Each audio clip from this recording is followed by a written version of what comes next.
It's time to talk music, audio gear, and anything else that crosses our minds. I'm Mark. And I'm Peter. And welcome to the Hurton Audio Podcast. So today we're going to have a little discussion about 500 series, which are, for those who don't know, they're like little preamps or channel strips or any sort of effect or something that you might get in the plugin, but in a very, very small form factor hardware release. So we've been looking at 500 series for a really long time, but they've always seemed like a tough value proposition. You get like a one channel preamp, for example, and it'll cost like £500 to £700. In most cases, 1,000 for some of the brands. And it can be quite expensive, really. And it's often talked about, as we've been looking at recently, it's often talked about as like a cheaper alternative to buying 19-inch racks. But if you look on like eBay and stuff, in particular, 19-inch racks are like in the abundance. People just don't really seem to want them anymore. So I feel like now you could go buy like a DBX preamp in a 19-inch rack format for like somewhere under 200 quid for definite. But to buy a 500 series equivalent, you'd still be looking at the best part of £300 to £500. So it's like when you think about as well, you get a lot more bang for buck in a rack mount because it's bigger as well. And I don't mean that just purely for size, but I mean there's often a lot more components on. Like we've got a Focusrite Platinum, and that's maybe got 2 to 3 500 series sets of parameters, depending on how 500 series would set up their sort of equipment. Like on the SSL 6 channel, you have sort of a channel strip, the starts of a channel strip, but it's stripped down. You know, you only get a high pass. You only get a compression on one knob with a threshold, you know. Whereas on the Platinum tracks, you have, you know, output, release, threshold, and 3 buttons for the gates. The compressor.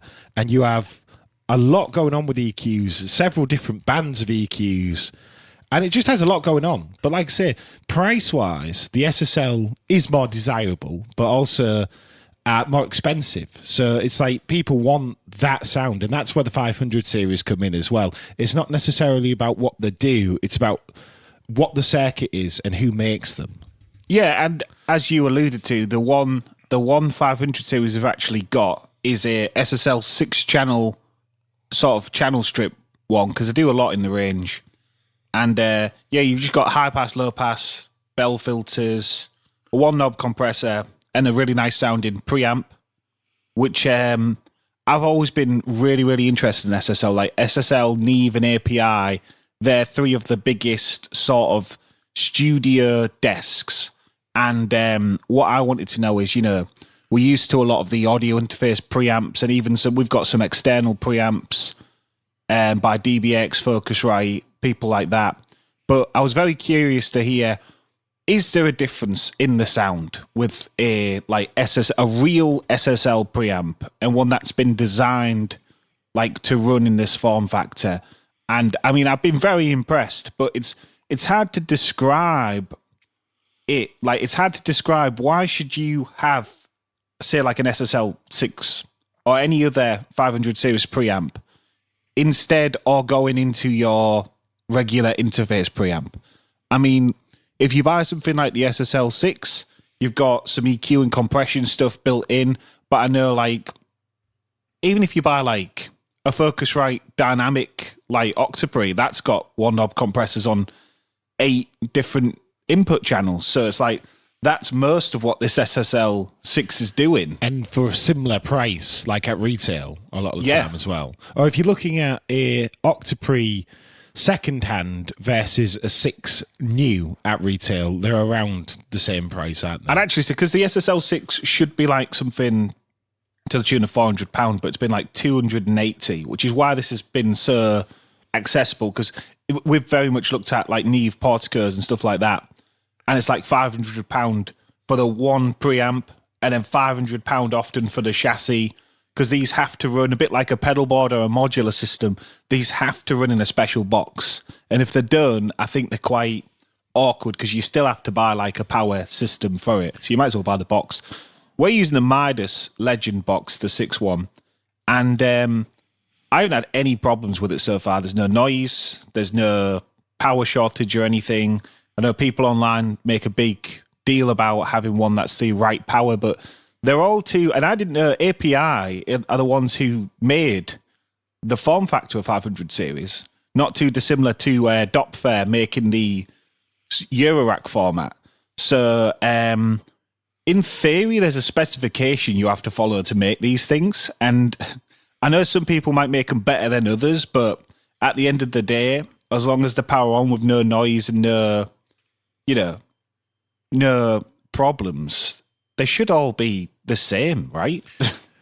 Yeah, I suppose this gets into like the mindset of people who are trying to put 18 volts through 9-volt guitar pedals and blowing them up. It's that mindset, isn't it? Of saying more power equals better sound, regardless to the fact that the circuit could be fried by putting more voltage in. But there will be an argument to it, like with people starving pedals with batteries and things like that. It all comes into power and tone and things like that. But I think with the 500 series, it's harder to take that like, oh yeah, you need a better power unit because it'll make the unit sound better. It's like, I wouldn't say it's the most important thing, but in a sense, I know why people stress that, because at the end of the day, the power system is integral to having them on. I think the idea is, and that's very true, yeah, they don't work without the power. If you had, say, 3 sort of double-sized vacuum tube like amps or like preamps, 3 sort of valve tube preamps in here, and it was all like real, I can't remember what the actual power specs are on this, but say they're all really, really guzzling the power, then you might start to run into some issues. And that is something that you have to think about if you're buying a case. Now, if you're doing what we're doing, you're buying a little 6-channel case, and you're going to buy some dinky little standard preamps, then I don't really see the problem in buying something like a Midas. I mean, Gears for Music make their own. We were blown away when we saw Gears for Music making their own one of these chassis. Definitely very accessible, and also very accessible preamps. The only dilemma you have with, say, buying a Midas own brand or Gears for Music preamp is, what is the goal when buying the 500 series? Like the goal in our minds, since we have quite a lot of like preamps and kit, is to get the unobtainium sounds that we always talk about. Yeah. It's to get the SSL, the Neve, the API. Empirical Labs do one, which is like a size down in distressor called Pump.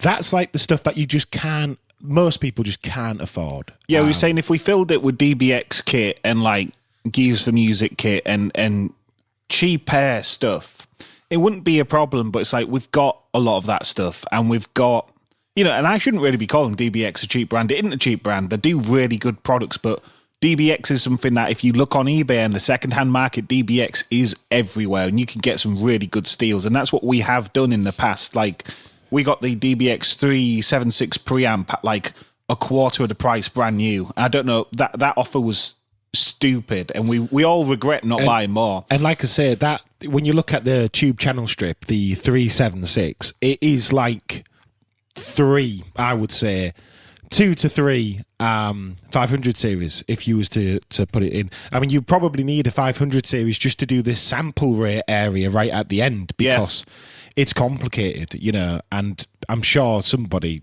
I mean, you don't really see sample rates on a lot of hardware now. I think that was more when they was trying to use them as interfaces and hardware tied together. Well, I think the idea is, because that one has a digital AES out, it allows you to set the AES to the right setting, so you don't have any compromise with whatever your what's the word I'm looking for? Sample rate or well, no, not that, but you have stuff. A lot of people in the younger generations tend to use all-in-one interfaces, whereas when this kit was sort of coming out, people used digital to analog converters. So you can get digital to analog converters, I believe, that are the interface, because that is really all these interfaces are, but they operate as like an all-in-one. So this is where if you had something that was literally, it's just the converter, because some people bang on about how they have a converter and it's the converter that sounds good, and it doesn't even have any of the preamps or anything in, as far as I'm aware. So I think the idea is the AES out is so it can cleanly go into a compressor, because I don't know, we're currently running, and my voice is going through the SSL 6 channel, got a little bit of compression, left the EQ off because we do a lot of that in Cubase when we're doing podcasts. But I'm using that to gain everything. So even though it is plugged into the Scarlett, the Focusrite Scarlett, that gain is on 0 on the Scarlett, because I'm using a Shure SM7B, and this mic, with the Scarlett, you have to rock it at like 75 to 80% of the gain for it to actually be at a okay level. And I'm not talking about just having it like as loud as it can go. I'm talking about having it not be super, super quiet where the noise floor might be a problem. So that's the sound. But I don't know if running this preamp into that preamp, I don't know what effect that actually has. I mean, presumably the Focusrite is doing something to the SSL preamp sound, because they always say, like, in pedals, the last pedal in the chain is the one that has the most effects, or the most effect on the sound, particularly if you're stacking drives or you put an EQ at the end. Like, that last pedal is going to have more of the say in the actual tonal quality than the first one, if you know what I mean. I think the thing is with preamps in general is that they are subtle by nature, I would say, unless you really crank them. So if you've got a preamp and you've only got it like half or under, really, it shouldn't be doing an awful lot, you would think. And obviously, like, I am talking through the Focusrite, Peter's going through the SSL, then the Focusrite. You're not hearing an amazing difference because Peter's also turned the EQ and compression off on the SSL. No, I've got compression on very, very small. Very small. I can't very see the small. lights moving, that's all. It might not even be kicking in all fairness. I saw one green light when you went to talk a little bit louder. But Yeah, you are on the top end of the gain, so you will be getting a little bit of that gain sort of sound from the SSL, I would think. But once again, it's very, very difficult unless you used to do a side-by-side preamp shootout to really know the difference, because a lot of this is like it's I don't want to say it's like in your head, but I want to say a lot of what people talk about when they're talking about these sounds is they are talking about the full channel strip on like a mixing desk. So yeah, when they talk about that sweet Neve sound, they're often talking about how the preamp is nice to start with, but then the EQ and compression is very musical. But the preamp alone isn't doing all of it. It's a combination of everything in the channel strip doing that sort of sound. Yeah. So that's why the Neve ones have the silk mode and stuff. So they're bringing some of that sort of like signal management into the preamps alone. Because if you have a one knob preamp, it can only do so much, because in theory, a lot of them are trying to be pretty transparent, because you don't want to turn up your preamp, say on a Focusrite as well, you don't want to turn up your preamp and it change the way the mic sounds, because at the end of the day, these things should be somewhat transparent and not affect the audio sound. And I think you're hitting the nail on the head there in terms of a standard preamp. And like you say, like, for somebody who's new to this sort of stuff, you'd say, well, what sound can a preamp actually impart minus raw clean gain, that's the goal of every preamp to start with. Just turn it up cleanly without really colouring the sound too much. So when we get into this like silk and this sort of harmonic distortion, we're talking about in like a sound, you would have, say, a fundamental waveform. When you start to add this harmonic distortion and stuff, that some people will find make it sound more warm, or more like a valve or a tube or whatever. Well, I say a valve, or a valve is a tube, depending on depending on where you live. So what it does is it adds odd and even harmonics, which are little sort of overtones that may, to some people, sound pleasing, to other people sound not as pleasing. And that is the sort of thing that a preamp may impart that can be desirable, particularly if, say, you grew up listening to like 70s music, or you grew up listening to somebody who really like abuses the studio I want to say somebody like Jack White, but I don't know how much he does it, presumably a lot. But an example like that. The example that comes to mind for me is like a lot of the recording engineers and mixers just before the dawn of the millennium, I suppose, really, everybody was using analog mixing desks, and they was using tape, and they was using a lot of things that colour the sound. And this is where we're talking about transparent versus not transparent preamps. A lot of the analog gear does colour the sound, and when you redline it, which is like, turn it up too loud for anybody who's unsure, overgaining it, it does distort the sound, but a distortion that's pleasing, like we're talking about with harmonics and stuff. And if you're used to all this, and this is the sort of thing you've been working on for years and years, you get a digital preamp for your audio interface, and you say, oh, this is very cold sounding, this doesn't do a lot, I'm looking for that warmth, I'm looking for that saturation that I'm used to with my full mixing desk that I've worked in, say, a studio, right, and stuff like that. That's what people are looking for, and that's why these tend to be like ripped out of mixing desks to the 500 series. They're almost like mixing desk channel, like segments, or stripped down mixing channels in full. Like, say, the SSL, it's got a little bit of everything that you'd expect, but it's not got every single feature that you'd maybe get from a really long, super expensive sort of mixing desk. So this is the reason why people want this. Now, if we started recording music in the 50s with digital software and stuff, people may not be craving this analog thing, but because we started on analog for a very long time, it was pretty much analog till 2000. I mean, even if like bands like Dire Straits pioneered digital recording, they will have presumably used a lot of analog kit in that digital recording. There wasn't much digital kit, and they didn't have digital compressors and stuff when they was using digital DCC sort of stuff. The full point of Dire Straits recording to digital was that they thought the actual tape was sort of squishing their dynamics and imparting too much coloration. So I don't think it was as much their equipment minus the actual tape that they had an issue with. So presumably they'll have gone through an analog desk and everything to get still to the digital recording medium as just the capture format, which is what it's very popular as now, is the actual interface in the DAW is literally run for most people as a tape machine to start with, because that's all you would use a tape machine for anyway. It's just to capture the part. And then you can say, right, well, we'll start using all our outboard to mix. I mean, even if you're doing that with plugins, you're still using your DAW like a tape machine. That's all a DAW really, really is, at the starting point of an idea. If you're not,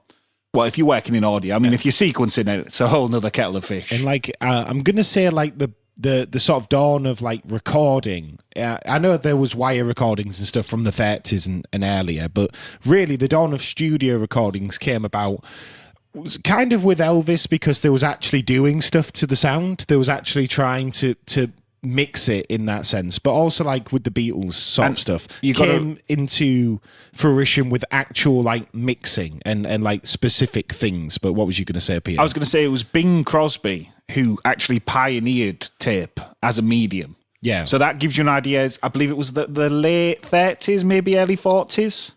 Yeah. And then it took a while, obviously, for people like Elvis and the Beatles to actually start getting into it.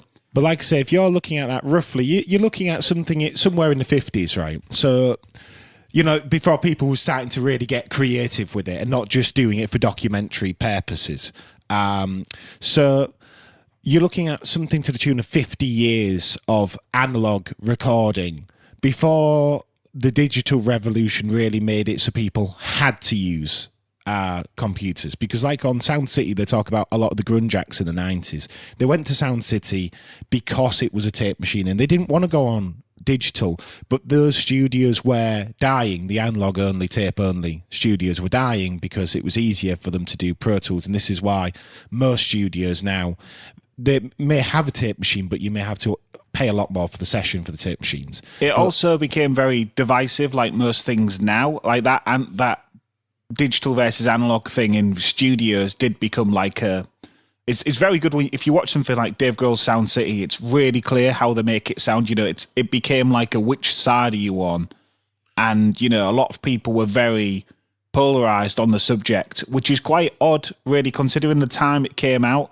I know polarizing things have always been there, but to think that this is something that was polarizing without something like the internet is quite bizarre to me, you know, because this is such a creative space, is making music. So it's hard to imagine the tape machine and like the digital sort of audio workstation being at absolute odds ends against each other. You'd think people, and they do go into people like Trent Reznor from Nine Inch Nails, who like, he's like, well, use everything you have.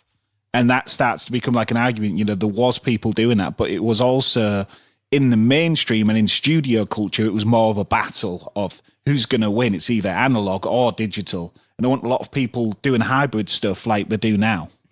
Yeah, and like I say, so to summarise what my point was, is there's 50 years of analog recordings before digital really starts to be the main sort of recording front. So that contextualises why people want these preamps, because the full point is people want these preamps because that's preamps either that they're used to or their favourite albums were made on, or that's what people are told by like scholars and producers, say on like Mix with the Masters or whatever. You need these preamps because that makes recording more professional, easier, but also funner. Like you'll hear people say that just having physical units to turn and stuff, that's part of the fun, but also that it stops you from doing everything in the box and things. So that's the reason why, even though you can do all this in the box is like the computer for anybody who doesn't know the recording lingo. That's why these things are here. That's why you'd want the preamp of a mixing desk in a tiny box to put into your audio interface. It's so you can pretend or at least simulate that you are recording to that type of mixing desk. And I will say as well, SSL has an unbelievable line of new plugins. Like they have been frequently emulated by people like Waves, and I mean, who hasn't emulated a UAD SSL preamp and EQ and stuff? I mean, Reason's Mixer is basically an SSL clone, as is a lot of their rack extensions that they've taken out of the mixer. But SSL as an actual company started making their own plugins, and they are really, really good. And I definitely think that has pushed me to buy this little SSL 6-channel preamp, because for me, I found not only can I get all these SSL effects at an affordable price, but I don't know, it's nice to own SSL plugins. Like if I want to use an SSL EQ, it's cool to be able to grab an SSL EQ, not a Waves SSL or a SSL emulation or a, you know, like a MML or some sort of, you know, like rip-off clone thing. Like you're going straight to the source. And that's something that I know Neve has collaborated in the past, and they have lots of like closely collaborated with plugin versions, but Neve haven't really got into that game of making their own plugins. You know, they've left it to people like Waves, which, and I will say I've used a lot of the Waves stuff and I really like it. I don't think they sound bad. I don't think they sound inaccurate. I'm just saying it's nice to be able to go to the source and have that option to say, I want to buy direct from SSL because they made these things. So surely they know how to build them digitally. Yeah, I'm just trying to look out of curiosity to see if there's any kind of digital 500 series that rely on digital preamps or digital effects. There is one, definitely. The spatial effects. So there's an AMS one, AMS reverb delay unit, and that has to be digital because they're in anywhere that's analog. So I've actually found one here that's quite interesting. This one is specifically, this is a West Audio Calypso, and like I was talking about the DBX digital out area, this has basically a word clock and all your opticals. And that's it. That's all it's doing. I imagine it does a few extra things. It's like a mini computer on the inside. Well, they're breakout boxes, aren't they, on the front? Breakout cables. So what is it that it says it does? It's a 24-bit AD/DA converter with supported sample rates. Is that an interface then? It's like a mini interface that you put in a 500 series. Yeah, with the clock and everything, and that is interesting because I was, like, because we was just talking about what you can do with 500 series. Obviously, there'll be companies that test the limit and make things that are handy. Maybe you've got people with lots of 500 series who's like, I really need this thing, and then somebody. The thing with that West Audio thing is a bit like what I was talking about. So we're running this into like a Scala or your regular interface thing. That West converter that has breakout boxes on the front. So the idea is you have your 500 series that you're using for all your preamps, and then you would have maybe a 500 series that's designed for studio and outboard or whatever. And that 500 series would then act as your clean interface. And Cranbourne Audio do an interface that is a 500 series chassis, but that then you can either use it as an ADAT expander, which I've seen a lot online, so it must be really gaining some traction or doing like the rounds. Or I believe you can have two of them, so you can have 16 channels of 500 series. That is your audio interface. So that West one's interesting because that's just the converter part. That's like saying, look, you have like so many 500 series. Why don't you just grab this and then you can just record directly with it? Presumably, it'd be tight if that didn't come with the interface, in my opinion. Yeah, because really, like we've been talking about using our preamp, we're sort of using this as an additional step in the chain. So for a lot of people, I imagine they just want the 500 series and they want to get rid of whatever interface they're using, or they want to at least ADAT expand it.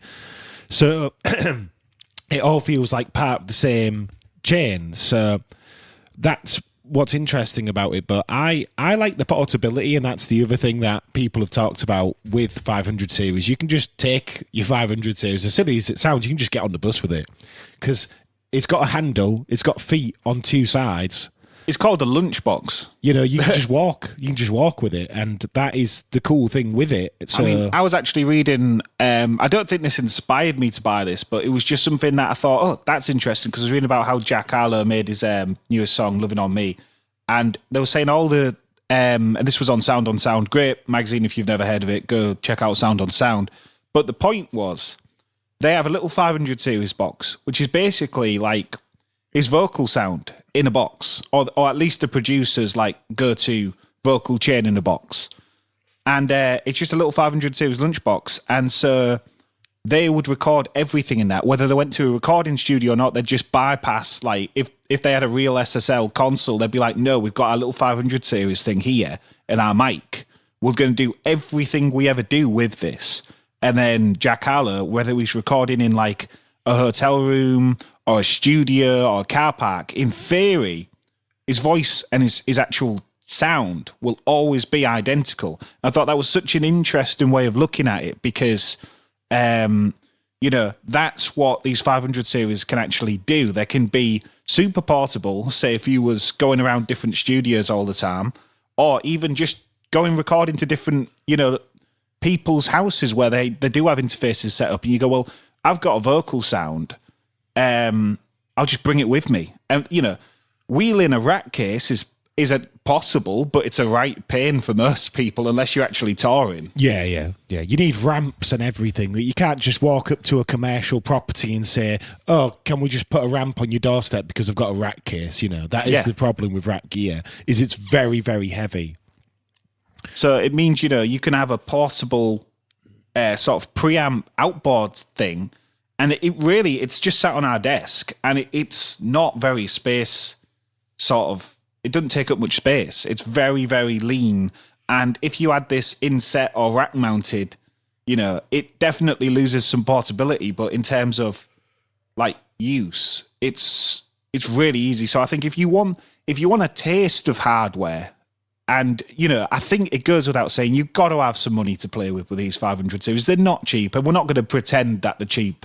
But if you are the sort of person that would buy like a £500 Chase Bliss pedal, but you also record, then maybe instead of buying that next Chase Bliss pedal, try buying something like an SSL pre and a little Midas thing, and it'll cost less than a expensive guitar pedal.